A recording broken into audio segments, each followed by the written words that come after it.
I'm Nick Westergaard, and this is On Brand, helping you tell your story. Ari Paparo is a leading voice in the world of advertising technology, with a career that's helped shape how digital ads work today.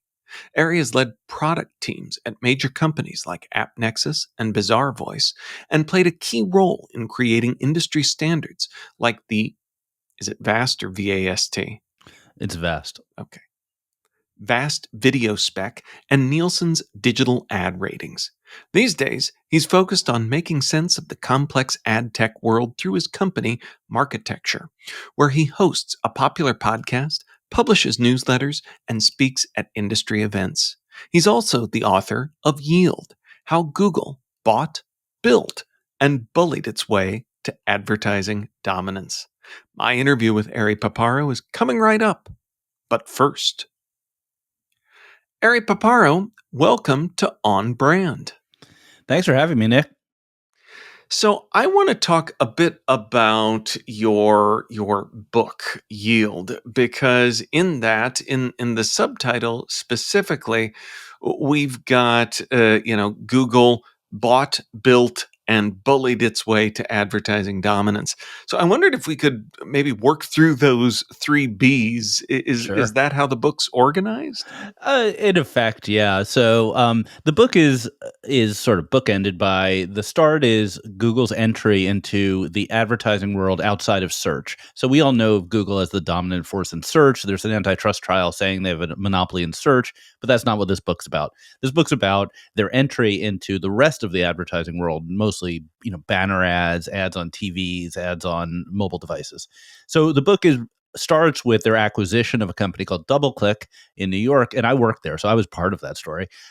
This isn't a memoir, but I was there, and that was the bought part. And they subsequently, after buying this company DoubleClick that had a really pivotal role in the advertising world, they then built. They spent a lot of resourcing on improving and upgrading and modernizing the technology that mostly publishers and advertisers use. This is a very high-tech world. If you're not that familiar, I know your audience probably is pretty familiar, but if you're not, the process by which a banner ad shows up on the top of a web page is really complicated. It's as or more complicated than like high-speed trading on Wall Street.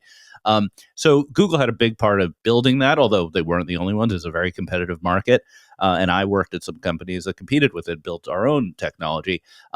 So they deserve some credit for like moving things forward. But then the story really takes a turn kind of in the mid 2010s, like 14, 15, when Google finds itself as both the buyer and the seller, and in some cases the measurement partner for more than 50% of all the ads out there. And one of the Google execs actually says in email, he probably regrets it quite a bit, and I'm paraphrasing, it's as if we both ran the New York Stock Exchange and owned JP Morgan. And yeah, there's some conflict of interest there. When you say it like that, hey. And they took advantage of the conflict of interest. They didn't say, oh, well, we're on both sides, we better be clean hands and do everything the right way. They did not. They started bullying and winning competitive market share by any means necessary in ways that were anti-competitive. I mean, the government, the Department of Justice has won its case. Federal judge has said it was monopolistic behavior. The EU has said it's monopolistic behavior. There's a state case. There's a Canadian case. There's just so many cases out there on this subject. And their behavior was really crossed the line at some point. So this is not an anti-Google book. I'm just holding them accountable for what I think is overall a pretty interesting story. Well, and that's certainly why, in even setting up this chat, it seems like a very much a book of the moment. And I wondered, that's, obviously with things lumbering through the courts sometimes for years, but it's obviously something that you had teed up. But what was that like, working on something that was, I mean, writing about anything in digital is always a moving target, but especially this. Yeah, so this has been going on for quite some time. But what prompted the book was that I decided to go down to Virginia to the courthouse to cover the actual case. So the case took place. There's a bunch of cases, but the federal case was in what's called the Rocket Docket, and that's the Eastern Virginia district that just moves really fast. And so the Biden administration brought this case just a couple years ago, and it went right to trial. I think in like 2 years, which is just crazy. And I said to myself, I was sitting here in New York doing my podcasting thing, talking about advertising, and I was like, you're an idiot if you don't go down to Virginia. Like, what are you doing with your life? You should be there. This is like your Roman Empire, man.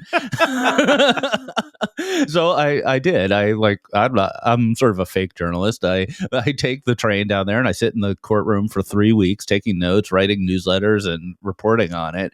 And at the end, I was like, I got to write this. This is too good a story. It's a human story. There are people on the testifying who were saying things like, they lied to me. I had to fire 200 people because of what Google did. I've never trusted them. They gaslit me. And it was pretty interesting. And so you're right. It was a moving target, but after the case was over and we were waiting for a decision, I was able to jump on it and cover this area in a way that goes kind of a level of depth that probably only I could have done because I also worked in the area. So, what is Google's power meant for smaller ad tech companies? Have they adapted, been acquired, or been Yeah. steamrolled? Steamrolled. So in certain sectors, ad tech is very complicated. There's lots of little sectors in it. The most important piece of ad tech is called a publisher ad server. It's what the journalist supported ad supported journalism uses. So companies like the News Corps of the world, the Gannett's of the world, they all use Google. And what was clear from the testimony was the competition was all crushed. And currently in the US, Google's ad server, which is called GAM or Google Ad Manager, has 90% market share. That's a very high number. So that's not a good sector to be in. And numerous smaller companies were just shunted to the side or had to pivot their business models or whatever. But there are other areas that are more competitive. Like on the buy side, the demand side platform, the technology used to buy ads programmatically is fairly competitive. You have Google still number one, but not 50% market share, more like 30. And then the Trade Desk is a public company. And then you have Amazon and you have quite a few smaller companies. So their anti-competitive behavior really hit some people pretty hard and certainly benefited their whole stack, but it wasn't, a trump card throughout the entire industry. So, in looking at kind of where things are sitting now, if regulators end up breaking up Google tomorrow, what are some of the things that could change for advertisers and consumers? Well, it's an interesting question because the consensus is that the world that sometimes shorthand, the open web is the shorthand people use, meaning websites and journalism and stuff like that.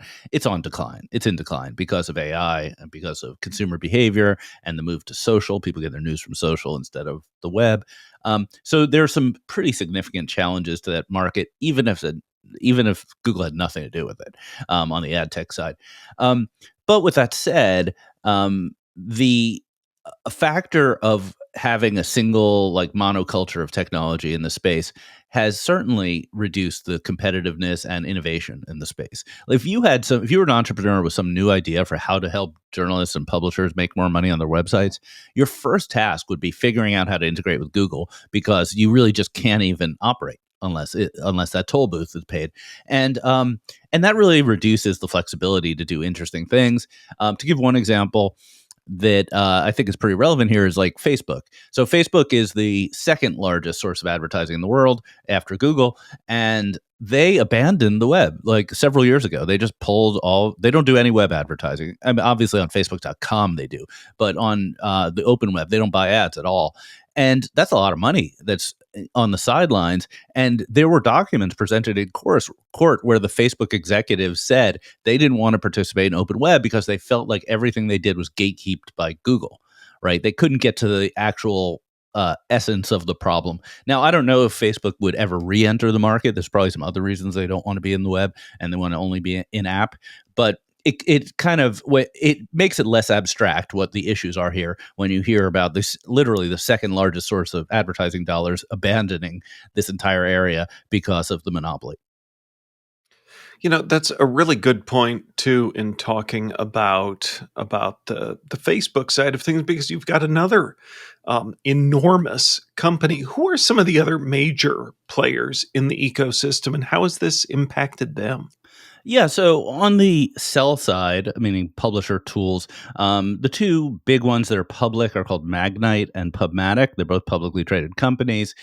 Billions of dollars of advertising run through them. They're tech companies, though. They're not consumer facing at all. There are others like Index Exchange, OpenX, really a whole gamut of them. On the buy side, I mentioned earlier, Trade Desk is one of the largest buy side companies. And then those are just the tech side. You also have the principals to the transaction. So the advertisers and their agencies, people like WPP, Omnicom, Dentsu, all those companies that control huge amounts of budget and often have deals with Google to have minimum commitments of spend to them. That's something I didn't go into in the book that much, but is also kind of a concern for some antitrust folks. And then on the sell side, obviously you have publishers. So the traditional broadcasters who have all now moved to ad supported streaming services like Peacock and Right. Hulu, and all those things are ad supported, or at least have a good chunk of their revenue supported by ads. And those ads need to come from somewhere, and they don't want, in many cases, Google to be a choke point for those ads, even though they often have to be. So, this being the on brand podcast, I'm also curious from someone that's been following this for a while, studying this, reporting, and that is a part of the story, as you noted. I think one thing that maybe factored into buying Google some time in all of this was that the public image of their brand was one that was lifted up for many years of the not being evil and great innovative workplace and kind of all of the um you know uh, bright public facing part of the story that's somewhat at odds with the behind the scenes behavior that you're talking about.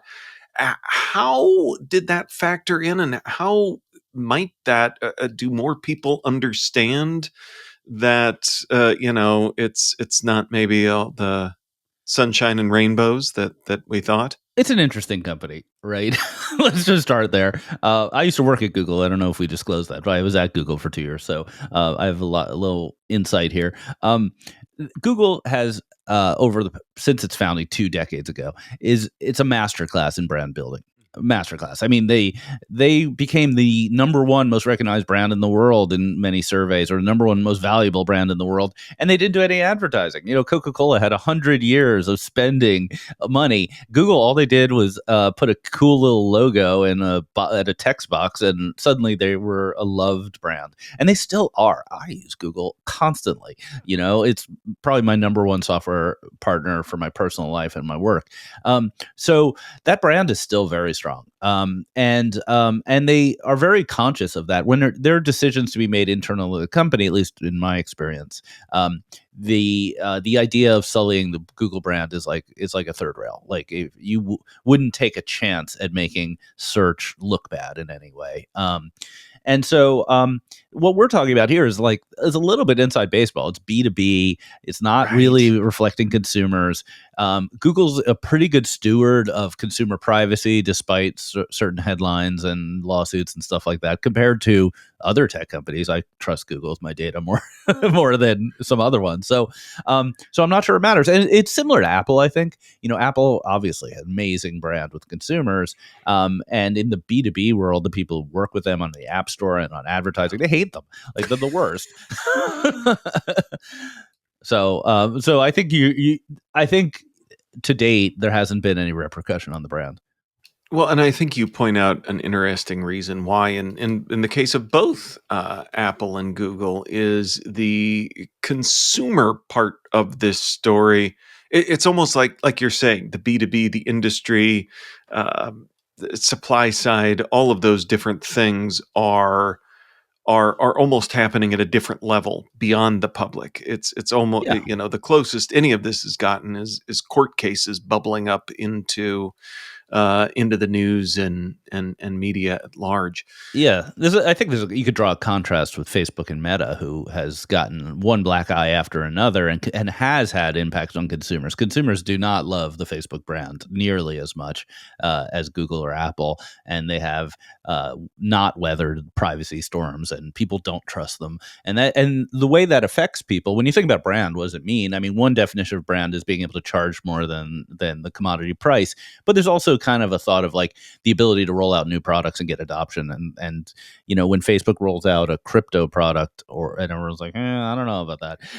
And then when Facebook Yeah. rolls out virtual reality, and you're gonna live in your virtual reality, it's like, do we trust them? I'm not sure I want my kids in the Facebook product. So I think that's where you start seeing some real impact of brand awareness and brand values. Yeah. Well, you talked a bit about privacy earlier. And as we look at the changing regulation landscape, is there anything on the horizon that could potentially loosen or tighten the Google grip? Yeah, so there's a whole drama around Google and privacy that is way in the weeds. I only put a couple paragraphs in the book about it, but third-party cookies. I think everyone listening to this probably knows what they are. They allow anonymous identification of users across the web, and Chrome allows them. And Chrome is the dominant browser. And Google went through this convoluted and painful process of trying to get rid of third-party cookies, and they got stymied by regulators, by arrogance, by poor planning, and the end result is they're staying. So third-party cookies are not going away, and this is a big foot fault by Google. Like, they really messed this up. But no one cares. That's it's in the category of no one cares. What I think the most interesting thing going on right now is the other antitrust case, which is the search antitrust case, which is moving ahead a little faster than ad tech, and is not the subject of my book, but is really important because probably by this, I don't know when this pod is being released, but probably by the time it's being released, there will have been a judgment by the judge in that case to potentially force a spin out of the Chrome browser. Which has 60% desktop market share, or even more. And the Chrome browser is the gateway. That is where privacy decisions are made. And so you can imagine one scenario where it's spun out to a commerce-oriented company like an Amazon, and they're like, hell yeah, let's show more ads, let's buy some toothpaste, right? And then or you can imagine a world where it's spun out to a company that is, or to a nonprofit, or a company that feels like they want to protect consumers and not make money on it, in which case you could have a pretty big decline in the ability to target users or collect data. So that's a giant wild card. So we've talked about Google, obviously. Apple's come up, Facebook, Meta, Amazon. These are the companies that have dominated the landscape, and many of them with a MarTech component as well. In looking ahead, are there other companies that are up and comers that we'll be talking about? Few years down the road, looking back at the role they played, or is are the big players, is their grip going to stay as tight as it seems like it is right now? Well, we're in the midst of the biggest disruption since the iPhone, and that's AI. For the past 15 years, let's say, Google search traffic has been going up. Their monetization has been going up. Their market share has been going up in every country around the world, to the point where it's over 90% in most places. In Europe, it's like 97% or something like that. And it seemed like it would never end, the greatest business model ever created. And suddenly, AI, or really more specifically, large language models come out, and you can go from a search result, which gives you links that you could click on, to an answer. It's an answer. Right. It is not a search result, and that is, in the proverbial Silicon Valley speak, 10 times better. the answer is 10 times better than the search results, and consumers actually will switch when something's 10 times better. And so we are already seeing market share declines from Google for the first time ever. We're seeing consumers use alternative searches, maybe not Perplexity, which is the alternative search engine, but just use ChatGPT for ordinary questions and answers. And Google is responding with Gemini, and it throws everything up in the air. We do not know what this disruptive technology is going to do in the long term to consumer behavior. It's very early, and there is. I hate to always bring up antitrust, but there's an antitrust angle here too, because the Google search case is taking AI into consideration, and they're trying to block Google from sort of reestablishing another monopoly as we move into the space. So you've in your work, I mean, I asked you to do a little future casting, but what are you watching in terms of how things are unfolding? I'm thinking of the old adage of skating to where the puck is going to be, Yeah. and where for marketers is that puck heading? Yeah, I think the AI disruption is number one. So SEO is dead. SEM might be changing significantly in the way the answers show up. You have a totally different set of challenges with consumers looking to find out information about your products. A lot of startups are in that space. I've invested in one or two, but it's not clear what that product's going to be. As a marketer, you might start thinking about like, I have a website that a consumer views. They will look at some pretty images and they look at a little comparison chart or something like that. That same website, when it's being viewed by an LLM, could have literally 100,000 words about your product, right? Because the LLM doesn't care; it could read them, and so it's a very different way of communicating the value of your product. So that's one giant question. The other thing I think is that influencer marketing is real because it always starts with consumers are changing their behavior, and they're getting more information from algorithmically driven sites, YouTube, TikTok, Instagram, etc. And so you can either pay to get in front of your consumers in those spots, which is fine, but you need to have a way to get in front of those consumers in a meaningful way, that where the message, the creative, the influence all comes together. And I think that's just a really big trend, and one that probably brands are still under investing in. So, a lot of your work at Marketecture is about bringing clarity to this very complex world of ad tech. Is there a buzzword right now that you're tired of hearing about? Transparency. Okay. Uh, so Say transparency, more. yeah. So ad tech goes back and forth between results and transparency, and you may think, oh, they go together, but they don't really. So think of it as like the devil angel on your shoulders. The devil says, "Just give me your budget, and I'll get you what you want, and don't ask too many questions." And the angel says, "No, you need to know exactly what you're buying, or else you're not living up to your brand standards. And who knows, you could be on a bad website." And they both have a good point. However, it seems pretty clear that the devil's winning, and that if you look at publicly traded companies, the amount of money that Facebook makes. Facebook's not transparent. Google's not transparent. Google's biggest growing product in the advertising world is called PMax, and PMax barely tells you where your ads ran, but it wins. It's just better. AppLovin, publicly traded company that basically just buys on apps and gives you good results. So I think the imperative for transparency is real. It's smart to say, well, I want to know where my money's going. I want to know every dime, blah, blah, blah. But it only makes sense if what you do with that information has as high a ROI as the non-transparent version. And that's tough, like for agency people or whatever. They don't have the AI, they don't have the algorithms. And so I think that transparency is kind of on the outs, and we're going to get more and more performance.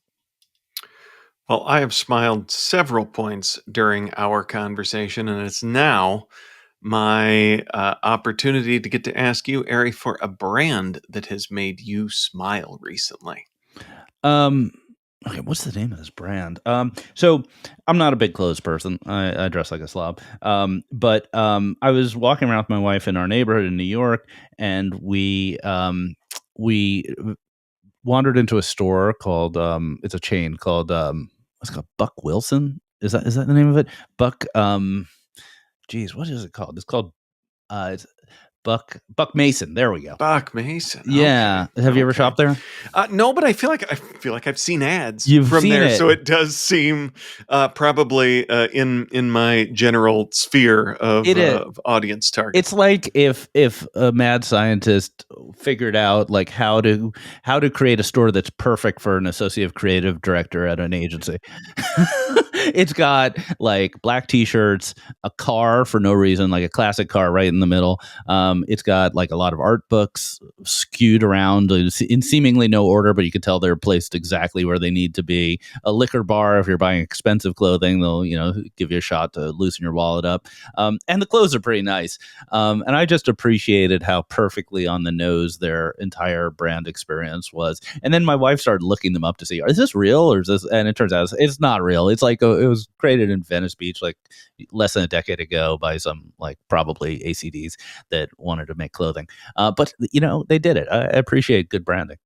I love it. That is a fun story, and it sounds like an internet rabbit hole for me to go down later, and which will then trigger more ads coming my way. So, Ari, where can folks go to learn more about who you are and what you do? Yeah, sure. So for me, aripaparo.com. So I have a long name, but it's pretty easy to Google. And my company is called Marketecture, which is kind of like architecture with an M at the beginning. And that's where you can subscribe to my podcast, newsletters, and other things that we do. If you're into ad tech, you should definitely subscribe. If you want advertising in general, we have a lot of products that are a little bit less geeky. We own the website adland.tv, which is a repository of 80,000 TV commercials from like the 1973 Super Bowl forward. It's a total waste of time. Like you could get lost on that website pretty fast, and it's a lot of fun. So I've got a lot of stuff going on. Awesome. Well, all kinds of internet rabbit holes for later then, because I love some old school ads. Well, we will link up to all of that in our show notes, which folks can find at onbrandpodcast.com. Ari Paparo, thanks for being on brand with us. This was great. Thanks, Nick.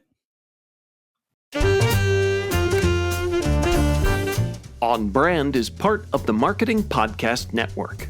If you like what you're hearing, if we've made you smile, you can always listen free on Spotify, Apple Podcasts, or whatever your favorite platform may be. And please take a moment and rate and review the podcast to help others find the show. Until next week, I'm Nick Westergaard, and I'll see you on the internet.